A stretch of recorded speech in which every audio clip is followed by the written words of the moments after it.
Marcos Maris me colocou aqui uma pergunta teológica. Depois de assistir as aulas 56 e 57, o senhor falava do reajuste necessário de foco no que se refere à alma imortal.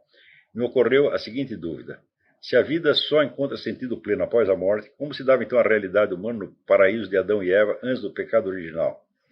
Existiu alguma espécie de metamorfose da alma após o pecado? Sim, é exatamente isso o conceito do pecado original. Quer dizer, ou do homem cai, vamos dizer, do estado de graça e passa a sofrer então uma série de limitações.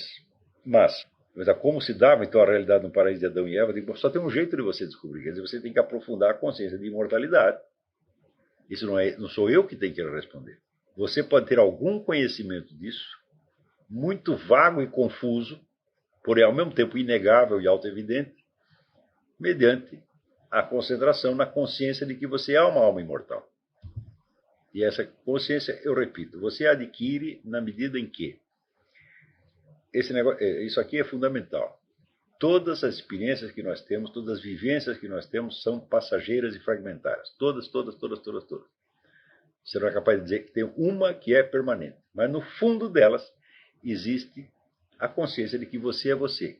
De que você é um sujeito agente. Né?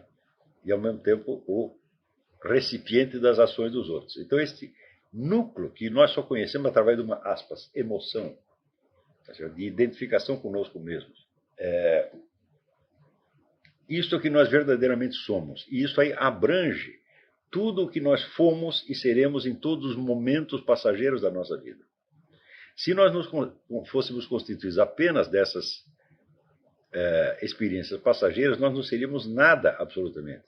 Porém, se fosse assim, nós não teríamos nenhum senso de continuidade entre elas. Né? Então, o que costura as nossas várias experiências? Podemos dizer que é a nossa consciência? Fala, não, porque a consciência também é intermitente. Existe algo abaixo dela que não é um componente da minha subjetividade, mas do meu verdadeiro ser, que faz com que eu entenda que todas as minhas experiências são minhas. E este núcleo, considerado não somente em si mesmo, abstratamente, mas concretamente, como o portador, o personagem de todos estes acontecimentos e de toda a sua vida, quer dizer, o sujeito real de toda a sua vida, os acontecimentos grandes e pequenos. Isto é você. E isto é a sua imortalidade, porque esta é a sua consistência permanente. Então, para você despertar isso, por exemplo, basta você se lembrar de uma coisa que você sentiu, pensava quando era pequenininho, quando tinha 3 anos, e você saber que você ainda é o mesmo. Você se identificar com aquele que já passou, e você saber que ele ainda está ali. Mas aonde ele está? Ele está no espaço? Não, não está. Ele está na sua memória. Eu digo, se ele fosse somente um elemento da sua memória, você teria que dizer que ele não existe, que ele só existe agora, neste momento, como uma coisa pensada. Eu digo, muito bem, mas se você disser isso, por que você está privilegiando este momento em relação àquele? Por que este é real e aquele é irreal? Não há nenhum motivo para você fazer isso.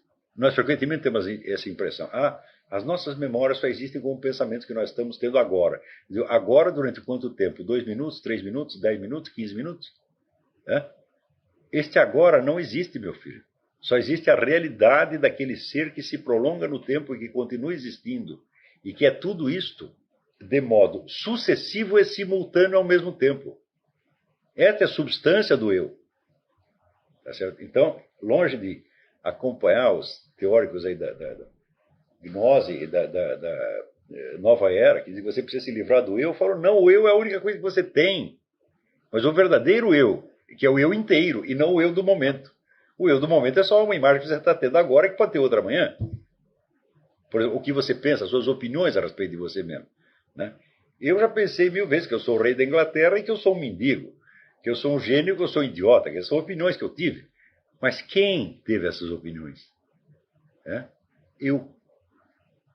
Então, este eu que teve essas várias opiniões e que as abrange a todas, abrange todo esse maço, vamos dizer, de conflitos, de tensões, de paradoxos, e que ao mesmo tempo tem um sentimento de unidade, tudo isso, esse é o verdadeiro eu. E é esse que Deus conhece. Veja, a nossa imortalidade é tão inacessível, tão de difícil acesso para nós, quanto o nosso simples eu. Se você consegue saber algo do eu, você sabe algo a respeito da imortalidade. Porque você sabe que este eu verdadeiro, ele não depende de nenhum suporte físico, porque ele é a condição de possibilidade que exista um suporte físico. Porque o seu corpo também já mudou, não tem uma célula que esteja aí que estivesse 20 anos atrás. Então, até a unidade do nosso corpo depende deste eu profundo. Então, a sua verdadeira, você só pode existir no plano deste eu. O resto são tudo impressões passageiras. E essas impressões se desfariam no ar se não existisse esta continuidade. Você não pode dizer que essa continuidade é feita pelo seu cérebro. Hã? Cérebro também muda, meu filho. Hã? Quantas células do seu cérebro foram queimadas? Você não vai dizer que o cérebro é o padrão de unidade. Você está brincando com isso? Então, você entende que você tem uma existência que transcende a sua existência física, porque a existência física não para como está por um único segundo, ela está mudando o tempo todo. Mas, no entanto, você sabe que você tem alguma realidade que lhe permite, inclusive, ser sujeito de responsabilidade moral.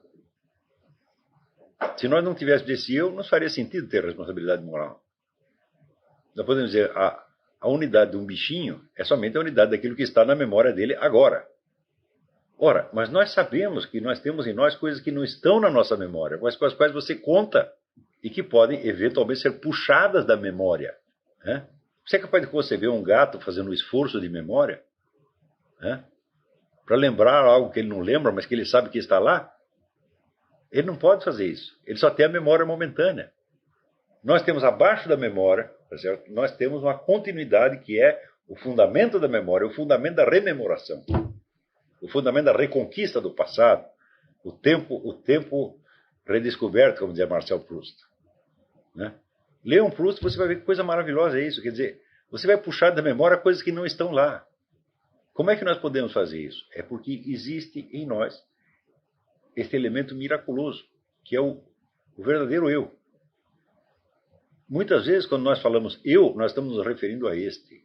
E outras vezes estamos nos referindo apenas a um componente passageiro dele. Tá certo? Então, não é para jogar fora o eu, não. O eu é a coisa mais preciosa que tem. Mas eu estou falando do eu verdadeiro, e não dos eus que você foi colando nele. E que são, de certo modo, são apenas partes dele. Então, na hora que você percebeu a sua unidade ontológica, você percebeu a sua imortalidade na mesma hora. Quer dizer, o esforço não é para pensar imortalidade, é simplesmente para pensar a continuidade do eu. Então, este eu, evidentemente, ele tem uma forma. Ele não é infinito. Ele tem uma forma, é limitado, porque ele é você e não o outro. Tem coisa que o outro sabe que você jamais saberá. Não é isso? Então você está separado dos outros pelo conjunto dos dados de consciência que estão na memória e que podem ser recuperados e outras coisas que podem vir a ser conhecidas no futuro. Então, quer dizer, é este eu que pode falar com Deus, os outros não podem, porque ele tem esse atributo, vamos dizer, da perenidade. Então, na hora que você percebe essa existência do eu, você percebe que ela em si mesma é um negócio miraculoso. Vamos dizer, o que você chama de alma, esta alma foi criada, ela não existia. Né? Agora, o que Descartes chama de eu é apenas a consciência momentânea que um pensamento tem do próprio pensamento. Eu digo, mas que coisa mais pobre. Ele chega ao eu por redução. Como faz, vamos dizer, o pessoal vedantino também, vai jogando fora as memórias, sentimentos, etc, etc. Não é assim. É inclusão, meu filho. Quer dizer, você jogando tudo fora, sobra o quê? Um conceito vazio de eu como, vamos dizer, aquele puro feixe de consciência, aquela luzinha que está iluminando os objetos, né? Como na fenomenologia e no vedantismo. Né? Eu digo uma coisa, é que este eu, cartesiano, vedantino, husserliano, né, ele é apenas uma intencionalidade. Ele é apenas um conceito abstrato. Né? O eu que existe verdadeiramente é aquilo que existe desde que você nasceu até agora, e do qual este aí é apenas uma impressão momentânea. Então, como é que essa impressão momentânea pode ser a base do outro? Não é possível. Estão me entendendo? Então, aí você, pela primeira vez, você entende o que quer dizer alma. Né? Quer dizer, a alma aí já não é só no sentido, vamos dizer, do princípio animador dos corpos, como na antiguidade, mas é o princípio animador, vamos dizer, junto com a consciência que é continuamente alimentada pela providência e que pode crescer e se ampliar indefinidamente. Eles dizem, raios, esta é a minha alma. Eu sou tudo isto. Veja a infinidade de coisas que você sabe. Informações que passaram por você por um segundo e que estão em algum lugar do fundo da sua memória e você pode recuperar. Isso tudo é você. E você nunca vê isso como um todo. Mas é como no poema do Mallarmé, é nisso que você se transforma no ato da morte. E é por isso que as pessoas que tiveram a experiência da ressurreição, elas dizem que naquele estado elas sabiam muito mais do que agora. Por quê? Porque tudo aquilo que em nós só aparece, vamos dizer, como sucessão e depois se perde para sempre, está ali tudo presente de novo. Aquela história de que você recorda a sua vida inteira no relance, isso é verdade, isso acontece mesmo, os depoimentos são muitos. Mas não é só a sua vida, é tudo o que você sabe. Imagina se tudo o que você soube, toda a experiência que você teve, estivesse ao seu alcance plenamente agora. Este é o estado pós-morte. Então eu sou que nem Deus. Não, você é um só, meu filho. Você só tem as suas experiências, você não tem as minhas. Você continua sendo uma individualidade. Então você ainda tem uma vida, existe uma biografia pós-mortem. É um mistério isso, mas essa é uma das coisas que Bossuet dizia, nós podemos conhecer confusamente, no entanto, sabemos que isso existe. Não é isso? Ora, pega um ser humano, está aqui a Roxane. Eu vi que essa mulher vai fazer 27 anos. Eu tenho uma visão clara e distinta dela? Não. Pessoas que eu conheço, meus amigos, minha mãe, meus filhos, cada um deles é, vamos dizer, uma névoa luminosa, mas e distinta das outras. Mas eu não as conheço como ideia clara e distinta. Por quê? Porque elas não são criações da minha inteligência. São entes que eu encontrei na minha vida real. E eu mesmo, eu também, para mim, sou uma névoa luminosa. Tá entendendo? Não sou uma ideia clara e distinta. O eu cartesiano, sim, uma ideia clara e distinta, mas ele não existe. Ele só existe. E quando Descartes diz, isso aqui é perfeitamente verdadeiro no instante que eu penso. De quanto tempo dura esse instante? 2 segundos? 1 segundo? 1 milionésimo de segundo? Você não sabe. Então, dizer isso e não dizer nada é exatamente a mesma coisa.